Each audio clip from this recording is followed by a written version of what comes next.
What's up, y'all? It is MTG Friends here with another Commander deck tech. Yep, Rin and Seri, Inseparable. We're doing a little bow wow meow meow in the house right now. What? Yes, that's right. Rin and Seri, Inseparable. Let's talk about this thing. Whenever you cast a dog spell, create a 1/1 green cat creature token. Whenever you cast a cat spell, create a 1/1 white dog creature token. And then for 3 in our commander's colors, Rin and Seri, Inseparable deals damage to any target equal to the number of dogs you control. You gain life equal to the number of cats you control. Now, we have done this build as cat tribal in essence because there's just, let's just frankly say it, there's a lot more cats available to us than dogs. So let's jump into this. I did put in the dogs in the maybe board that are ones that would be useful. But that's not what we're up to. We're up into some cat meow meow action right here. All right, so we got land, cats, draw, protection, a few removal pieces, some tribal pieces, a good amount of ramp, some tutoring, a nice little combo that you're probably familiar with if you've seen our other episodes, and a couple of shenanigan cards. So why don't we jump in to the land section? We're going to blast through this real quick because there's not anything super significant about the land package. Although we do have Animal Sanctuary, which we can pay 2 and put a 1/1 counter on our cats or our dogs. Yeah, buddy. Alright, next up, we got our fetch lands in our colors and then the untapped lands if we have more than 2 opponents. We got the pathways in here for our chosen colors. Command Tower, pathways, Fabled Passage to crack. If it's your 4th one, it comes in untapped. We put in our colors here. It does come in tapped. I think this is the only tapped land we have. Not too many mountains. Another pathway in our colors. Plains 7. We got the shock lands in the house. And more of the more than 2 opponents untapped duels. The dualies. And yep. You get it. You get the picture here. So shock lands, fetch lands, etc. etc. Alright, we're into tribal. Coat of arms, each creature gets +1 for each other creature. This thing is awesome. This is going to work for any cats we got in there, plus the tokens it generates if our commander's out. Descendants Path, since we're running basically almost all cats. At the beginning of your upkeep, reveal the top card of your library. If it's a creature card that shares a creature type with a creature you control, you may cast that card without paying its mana cost. Boom. Otherwise, put that card on the bottom of your library. So that one can sift through and get us the cats we need. Door of Destinies. This one is awesome for any tribal deck you're going to do. As Door of Destinies enters, you choose your creature type. Whenever you cast a spell of the chosen type, put a charge counter on the Door of Destinies. It gets a +1/+1 for each charge counter. This thing is massive mid-game and late game. Eldrazi Monument. Now, in theory, we're going to have plenty of creatures to sack to this thing. Creatures you control get +1 and have flying and indestructible. At the beginning of your upkeep, sacrifice creature. If you can't, sacrifice Eldrazi Monument. So every time we drop a creature, we're creating another creature that we can use for the sack mechanic of Eldrazi Monument. Herald's Horn, 3-drop. You choose cats, of course, in this situation. Creature spells cost 1 less. And then at the beginning of your upkeep, look at the top. If it's that chosen card, you can reveal it and put it in your hand. Yes, we like that. So more draw than tribal, but it's great. This one's also a draw mechanic that also benefits our creature type. Our creature type gets +1/+1, and whenever you cast that kind of creature, you draw a card. Boom, shalaka-laka.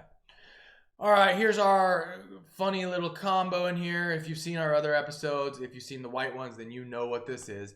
Heliod Sun Crowned with Walking Ballista. Very briefly, if you got Heliod on the battlefield, and then you also have Walking Ballista on the battlefield, or you drop it, it gets a +1/+1 counter. Make sure you have at least 2 mana available, 1 white, so that you can trigger Heliod.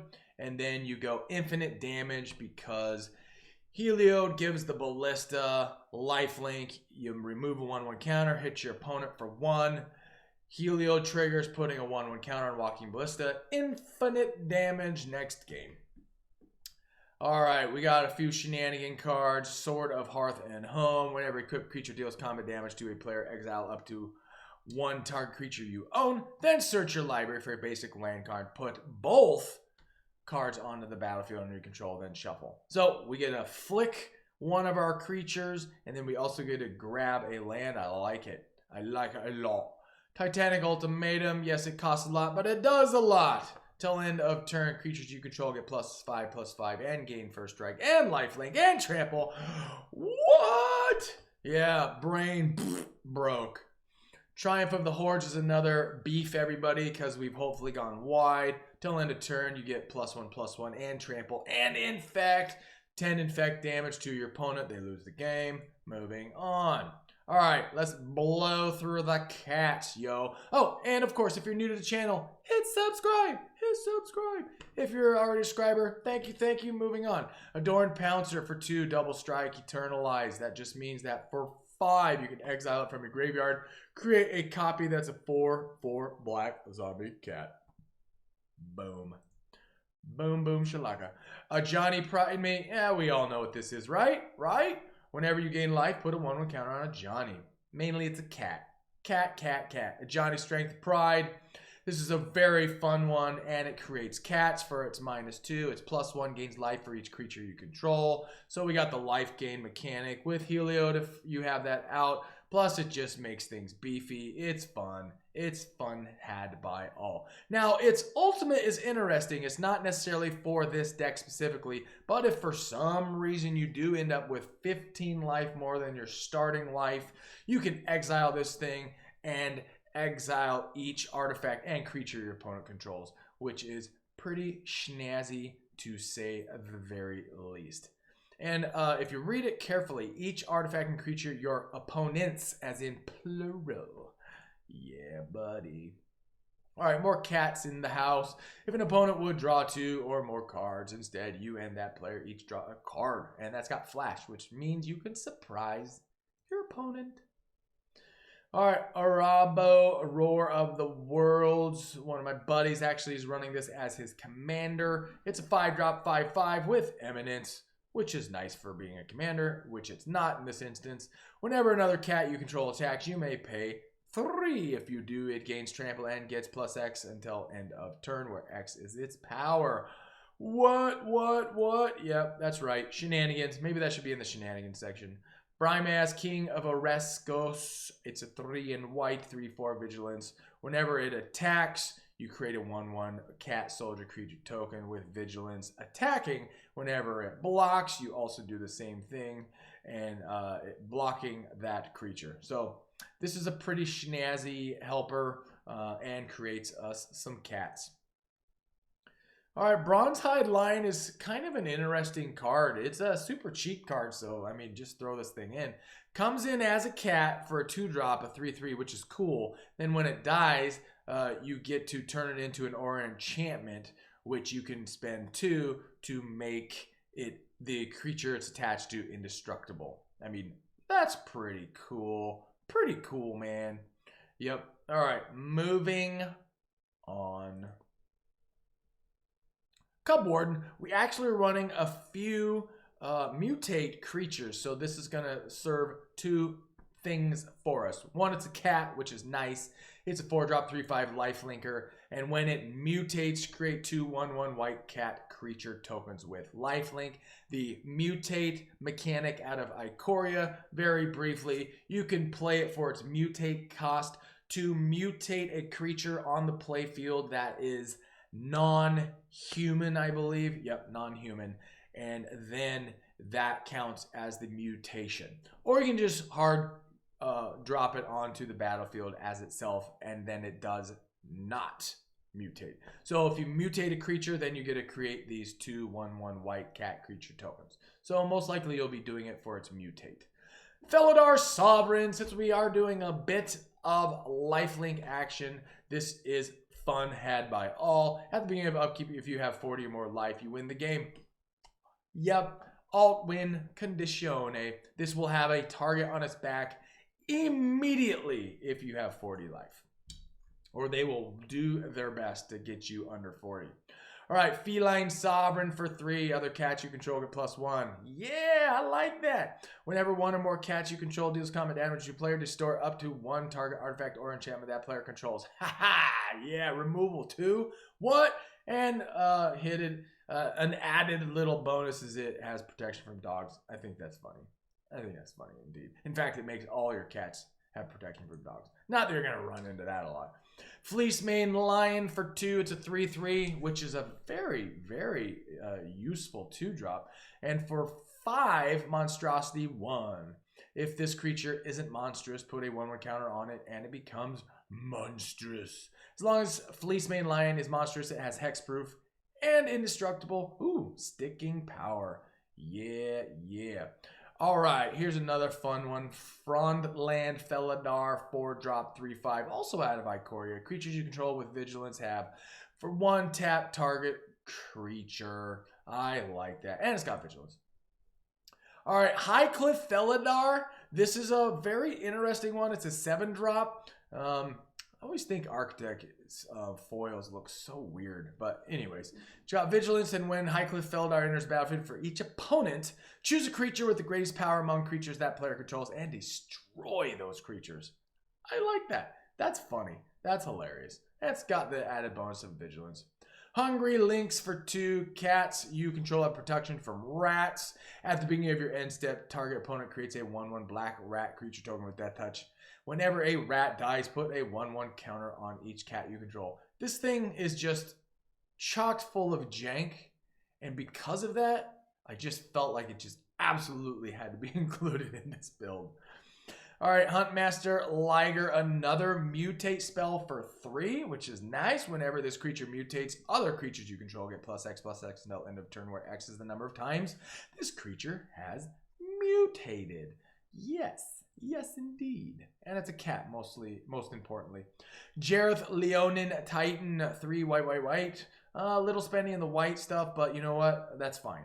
4/7 cat giant. Whenever Jareth Leonin Titan blocks, it gets +7/+7 until end of turn. That is ridiculous. And then for 1 white, Jareth gains protection from the color of your chosen until end of turn. I mean, dude, this cat giant is awesome. It's just awesome. What better place to put it into than a cat tribal deck? Jazal Goldmane, 4-drop, 4/4 first striker. I mean, those stats are good enough just by itself, but for 5 attacking creatures you control, get XX until end of turn, where X is the number of attacking creatures.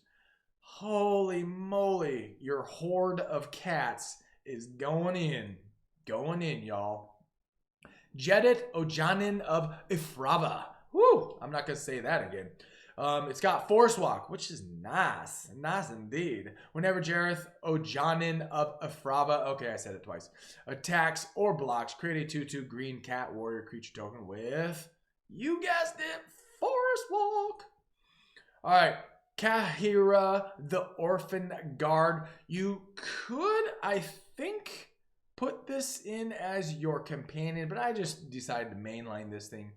Each creature card in your starting deck is a cat, elemental, nightmare, dinosaur, or beast card. So technically not all of our cards fit that. Therefore, it can't be the companion unless you swap out the, I think, Ballista and maybe one more, but it might just be Ballista. But I like that combo enough where we're going to mainline this card. It's got Vigilance. Each other creature you control that's a cat gets +1/+1 and has Vigilance.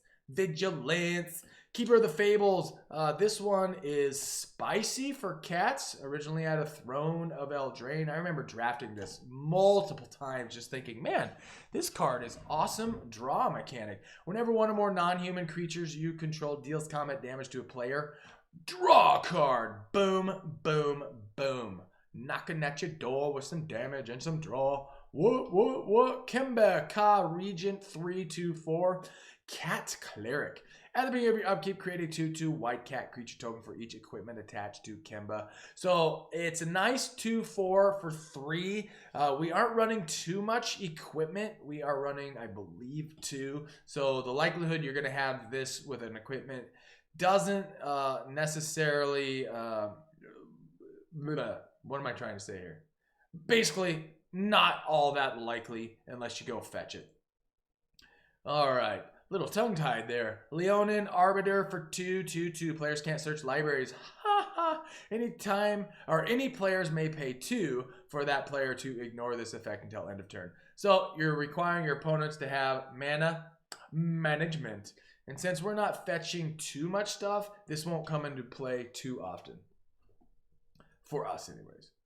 All right, Leonin, Shikara. It's a 2-drop 2/2. You may activate equipment abilities anytime you could cast an instant. All right, again, this is just a nice 2-drop cat that will come into effect its special abilities if we have the couple swords out on the playfield. All right, Miri, Weatherlight Duelist for 3/3/2 first striker. When it attacks, each opponent can't block with more than one creature this combat. As long as Miri Weatherlight Duelist is tapped, no more than one creature can attack you each combat. Yeah, Ghost Prison just built into it. Well, kind of a Ghost Prison. But them not being able to attack with more than one creature, that's pretty snazzy. Snazzy indeed. I remember deck teching this one for Commander Legends for one of our episodes. Probably of the Steel Legion. And it can be a partner, which is cool. It's a cat. As long as it's your turn, creature tokens you control get +1/+4. Haha, yeah.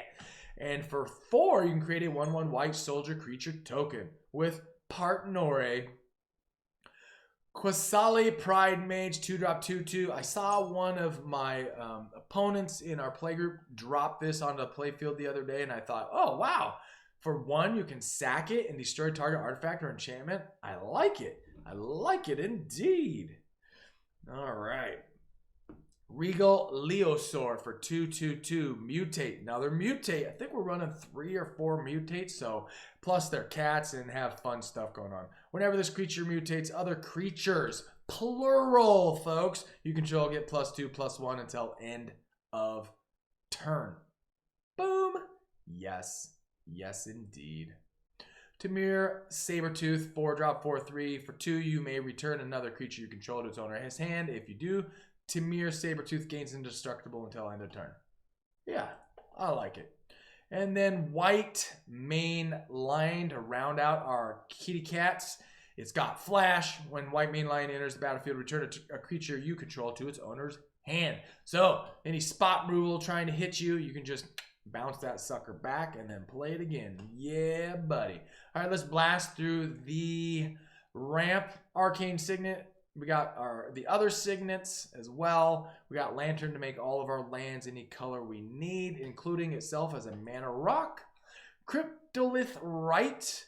Creatures you control have tap, add 1 mana of any color to your mana pool. And in theory, we're going to have lots of creatures out doing lots of funny, jankety things.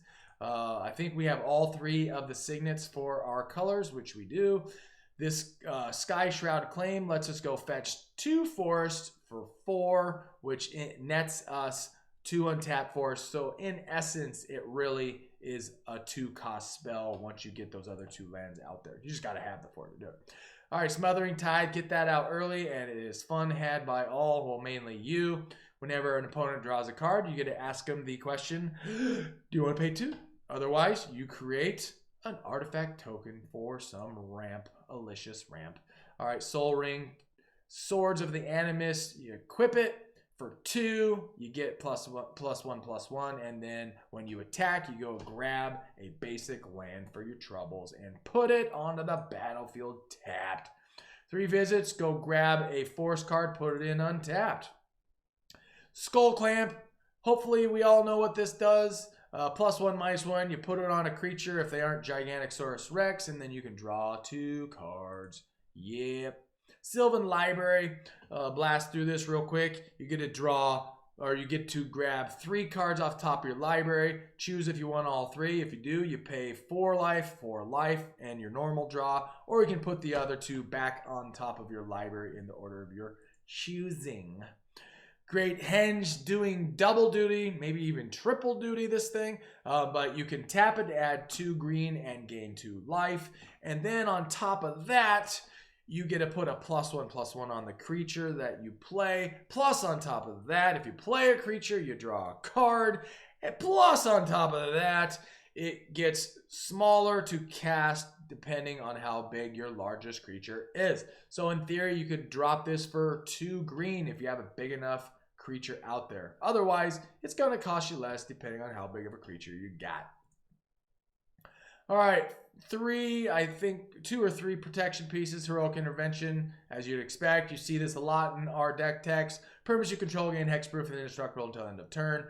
Lightning Greaves, since we only really have, I think, 2 attaching equipments, Lightning Greaves isn't going to do too much harm to us by having Shroud. What's nice is you can attach this for nothing. Goose egg. I like it. I like it.